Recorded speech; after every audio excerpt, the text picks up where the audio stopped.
Hi everybody, it's Brad and Darren, Northern Brewer, and today we're just doing another Facebook Live video. Once again, super off the cuff. We don't really script these things. We just have a very loose arrangement of ideas floating around in our heads somewhere.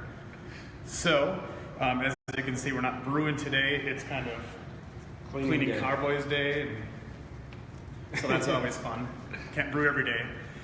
So today we just wanted to talk about a new recipe kit we actually put live on the website today. It is called Zombie Frost. You may have well brewed our Zombie Dirt beer, and if you use your imagination, it's really not that hard to figure out what the inspiration of that beer might have been.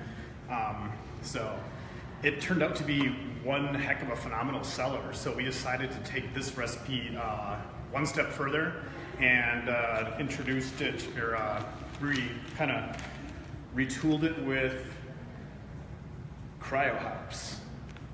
So this is a YCH new product that they just launched. It is actually a low temperature nitrogen environment where they actually break the bract and the lupulin glands and create two different products. And this happens to be the lupulin, which gives you a ton of alpha acids and a ton of flavor and aroma. All the hop oils, all the lupulins in here. I mean, these are hops on steroids and then on crack on top of that. So these things they're pretty fun to use. I mean, if you can see the alpha acid on these is 25%, 25.2. So when retooling the Zombie Dirt recipe into the Zombie Frost, get it? We're cryo, we know. Yeah.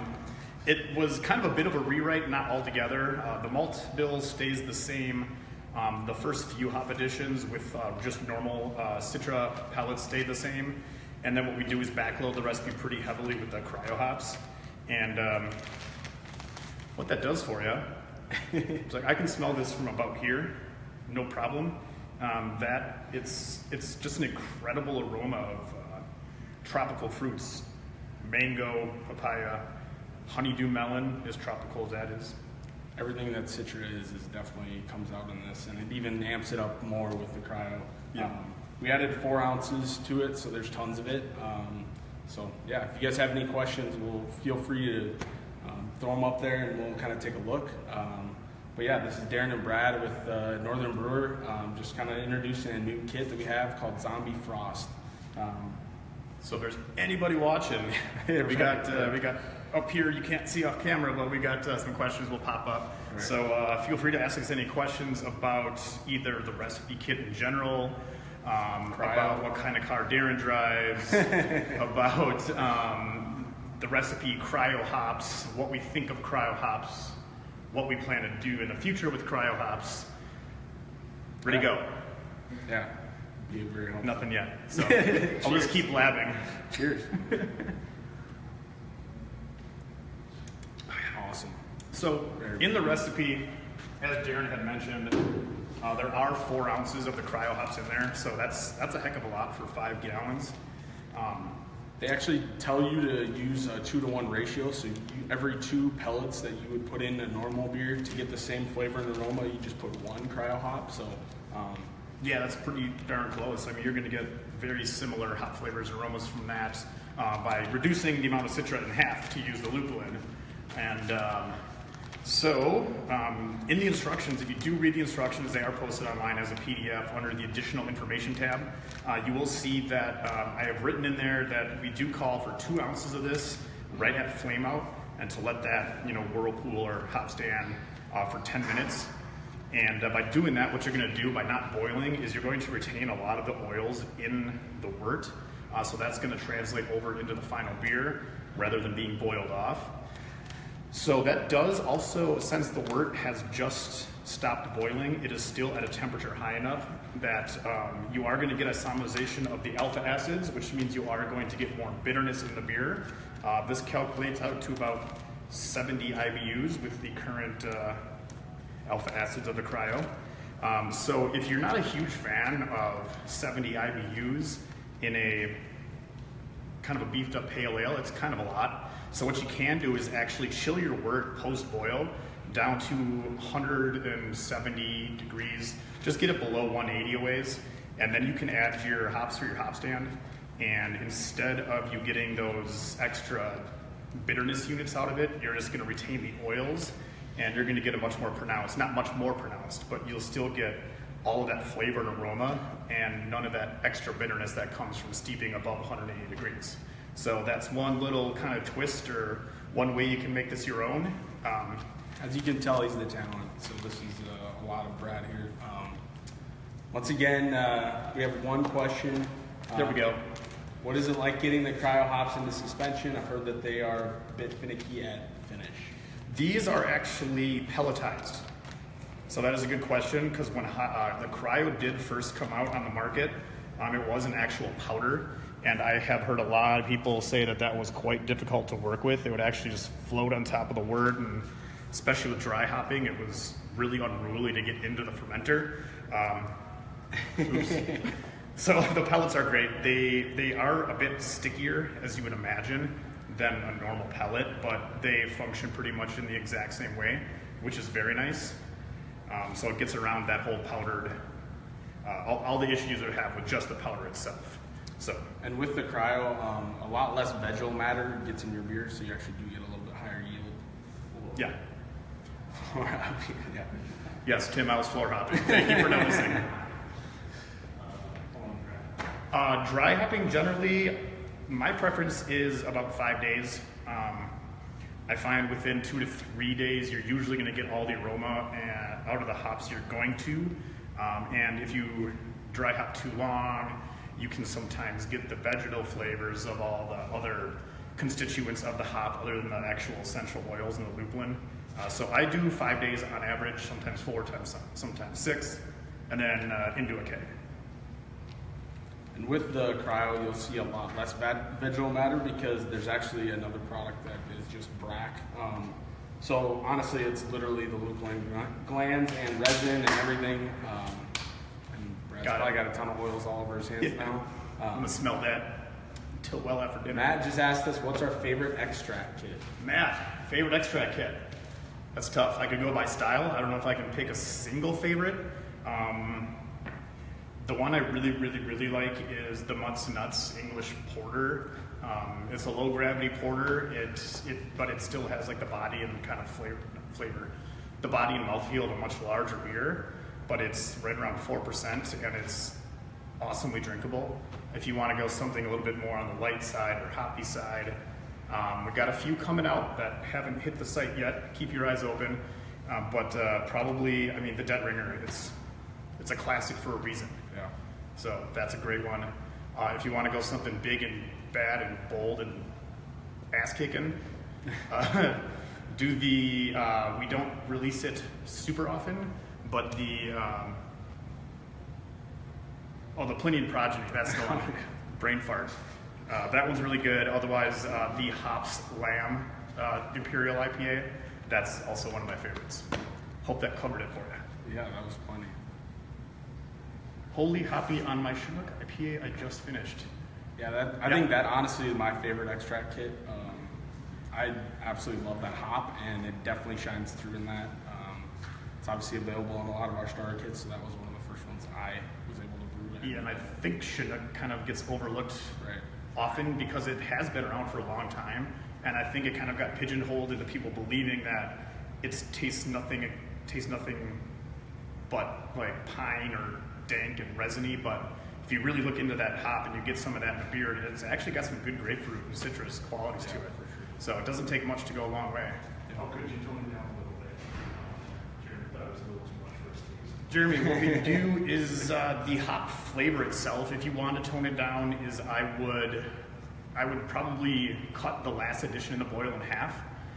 But if it's the bitterness you're more concerned about, simply just take that first addition and cut that one in half. And that will give you a good starting point, then you can kind of hone in from there. So our recipes aren't cut and dry. You can always modify the amounts of hops, and you can get more flavor, more bitterness, or vice versa. Ernie, do we put hops in a bag when dry hopping and do you weigh them down? I do not. I take the pellets and I throw them right in. Let them swim! Let them swim. Thanks, Todd. I just throw the pellets right in. Yeah, you will have a good amount that float, which can be a little bit of a pain in the neck to deal with when you are packaging your beer. But one thing, if you do have the refrigeration space, which I know a lot of people don't, excuse me, but by simply sticking your entire fermenter after the dry hop stage is complete, if you can get the whole thing cold somehow, even stick it in your garage or in your basement, just get it as cold as you can. And that low temperature is going to cause all those pellets just to sink to the bottom, and you'll have barely anything for hops that make it into your packaging. Hope that answered it. International brother and sister, fast. Are you going to change some of the other recipes to use cryo? Can we look forward to a bunch of new recipes? So this is kind of part of like what we're trying to do. Once again, this is Brad and Darren here at Northern Brewer trying to introduce our new Zombie Frost kit. You just had a question about possibly new recipes in the works. This is kind of the start of that. We had one come out recently, Lemon Drop Saison. Did pretty well, very, very tasty beer. Yeah. But we're hoping to continue to do recipe kits like this. I got a few up my sleeve, Right, so right. Just keep your eyes peeled in the coming months, and we definitely will have more beer kits with cryo hops included. Emily, is your arm getting sore? Maybe we can tell Simon. Don't laugh, you're shaking the camera. We could maybe do this one on our own. Just mention Simon. Simon, where to go? Reusing yeast or reusing trill. That might be a little. I might have to hit you offline on that one, Simon. That's kind of a little. I could take an hour just talking about that. Or maybe we can do another video. We can do another video about that. Where hey, also if you have video ideas, leave them in the comments. I know I'm pointing at it because we have them over there. Difference between porter and stout. Difference between a porter and a stout is generally, if you want to go to the most simple definition, a stout is mostly base malt and roasted barley. I'm sure there's exceptions out there, but a porter is generally, historically, mind you, a porter is generally a little bit weaker in strength, and it will have some crystal malts in there, so it'll have a little bit more of a sweet, full mouth feel and flavor, whereas a stout's going to be pretty cut and dry. It's base malt and roast. Hope that works. If you guys have any other comments, questions, concerns, let us know. Jamie's looking for Jeremy, what can it be similar to like a shock top? Man, any of the wit beer kits, the Garden Hoe wit beer, just the wit beer, Belgian wit beer.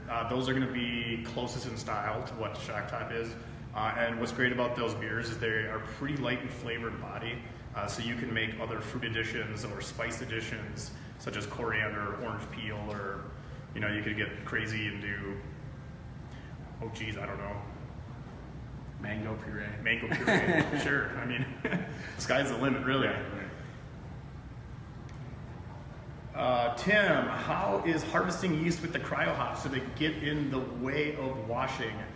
They kind of do.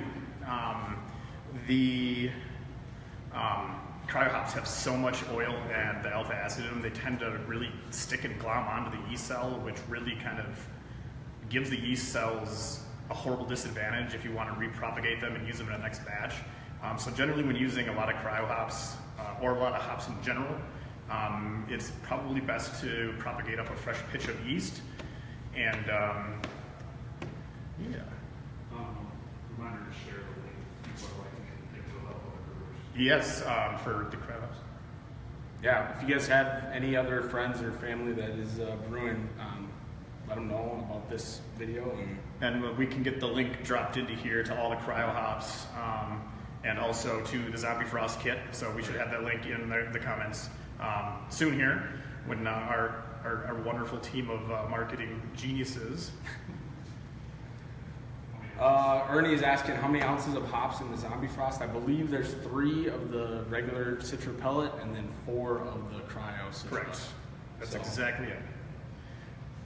Dallas, read a lot about dry hopping while fermentation is still active. Your thoughts? I was going to touch on this earlier, but I forgot.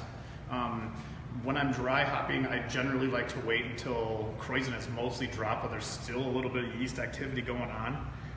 And what that happens, or what that really helps to do, is if during your dry hopping phase, when you're physically inserting the hops into the beer, it can introduce a little bit of oxygen. and since the yeast are still active, they will scavenge that relatively quickly, and that will absolutely minimize any chance of oxidation in the final product. So that's a good question. Thanks for bringing that up, because I forgot it earlier. And for those of you who maybe just be tuning in right now, I'm Brad, this is Darren. We're with Northern Brewer. Cheers. We're talking about a new recipe kit called Zombie Frost, and giving answers from the questions you are providing for us. So let's keep them coming. Best way to store cryo hops from Ernie again. I believe we Stick are. with the freezer. Yeah, Yep. we are still freezing them here, so Yep. that's the best way to do it. Adam, hey, made my first homebrew. It doesn't seem to be carbonating in the bottle. Temperature is always going to be your first concern there. Too low of temperature really causes the yeast to get sluggish, and they're not going to consume the priming sugar, the bottling sugar, fizz drops, whatever you have put in there, very rapidly. So get them warmer. You can swirl them up a little bit to get any yeast back into suspension, along with any sugars that may have stratified out. Also, be sure that your caps are on really tightly.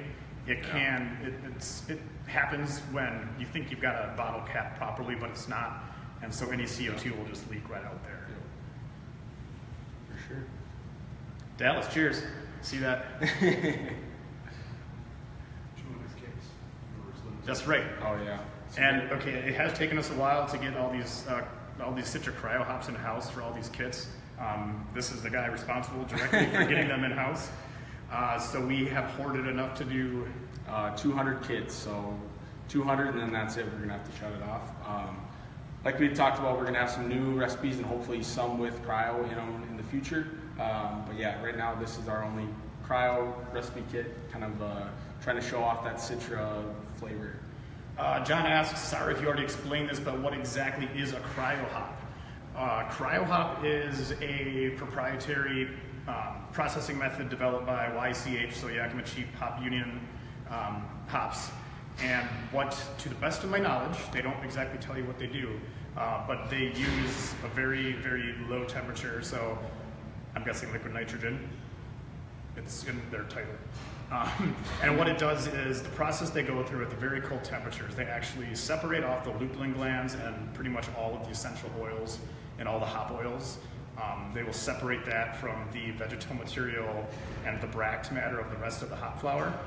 And then they take all that goodness, all the lupulin, all the oils, and pelletize that. And that's what a cryo hop is. So it's crazy amped up. Awesome. Kyle said first 2 brews in the books as of Sunday. Chinook IPA, which is my favorite, by the way. Color looked a little bit pea soupy. Any tips, or is this okay? It's okay. At that point, that's aesthetics. That's going to be mainly the function of a lot of yeast still in suspension. A brand new fermentation that has completed does not have what's up, Juno? Does not have a lot of time to flocculate out or to settle to the bottom. And so if it looks pea soupish, it's going to be because you do have a lot of yeast in suspension. What you can do to mitigate that issue is once you get it into your bottles, do your standard carbonation protocol, whether it's 2 weeks at room temperature, let the bottles become carbonated and stick them in the fridge. That's going to help clear them out far more quickly than room temperature.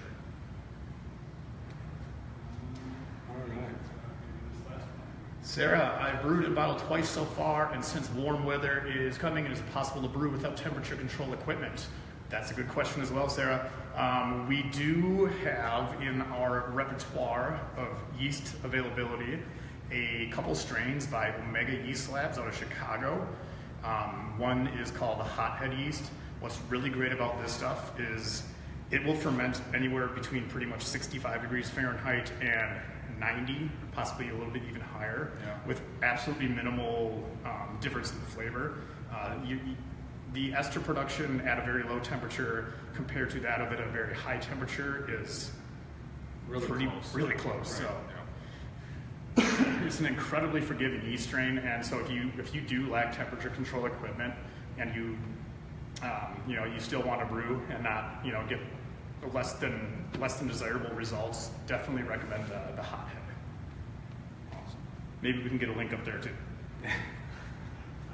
People ask about the lights color.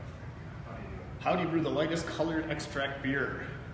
Let's see, what you're gonna wanna do is use dry malt extract. Just because the process it goes through, it doesn't darken nearly as much as liquid malt extract, and it's also more shelf stable in the fact that the moisture content is so much lower, you're not gonna get any of those Maillard reactions that darken the malt syrup over time.